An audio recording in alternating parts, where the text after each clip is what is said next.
വിദ്യാർത്ഥി രാഷ്ട്രീയത്തിൽ ഞാൻ മലയാള സർവകലാശാല യൂണിറ്റ് ജോയിൻറ്റ് സെക്രട്ടറി ആയിരുന്നു. എസ് എഫ് ഐയുടെ രാഷ്ട്രീയം ഒരുപക്ഷെ ഇന്ന് സംസാരിക്കാനും നമ്മൾക്ക് 4 പേരോട് സംസാരിക്കുന്നത് നമ്മുടെ വിദ്യാർത്ഥി രാഷ്ട്രീയം വന്നതുകൊണ്ട് തന്നെ ആയിരിക്കും.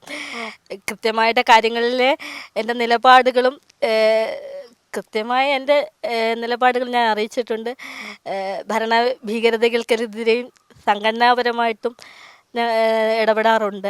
എസ്എഫ്ഐയുടെ ഒരു പിന്തുണ എങ്ങനെയായിരുന്നു ക്യാമ്പസിൽ? എസ്എഫ്ഐയുടെ പിന്തുണ എന്ന് വെച്ചാൽ നമ്മളെ കൃത്യമായിട്ട് യൂണിവേഴ്സിറ്റിയിൽ ചില ഡിഫറെൻ്റ്ലി ഏബിൾഡ് ആയിട്ടുള്ളവർക്കുള്ള ചില മാറ്റങ്ങൾ സംഘടനാപരമായിട്ടാണ് ഞാൻ അവിടെ കൊണ്ടുവന്നത്.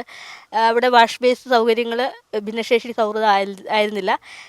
സംഘടനാപരമായിട്ട് ഞങ്ങൾ മുന്നോട്ട് വരികയും ഇപ്പം യൂണിവേഴ്സിറ്റിയുടെ മൊത്തത്തിൽ ഭിന്നശേഷി സൗഹൃദമാക്കിയിട്ടുണ്ട്. അത് ഞങ്ങളുടെ യൂണിയൻ്റെ സമയത്താണ് എന്നുള്ളതും എസ് എഫ് ഐയുടെ യൂണിയൻ്റെ നേതൃത്വത്തിലാണ് ആ ഒരു മാറ്റം അവിടെ കൊണ്ടുവന്നത്. അത് സംഘടനയുടെ ഒരു വലിയ വിജയമാണ്. ഞാനൊരു ഭാഗമായെന്ന് മാത്രമേ പറയാൻ പറ്റൂ. എസ് എഫ് ഐയുടെ വിജയമാണ്. എസ് എഫ് ഐയുടെ വിജയമാണ്.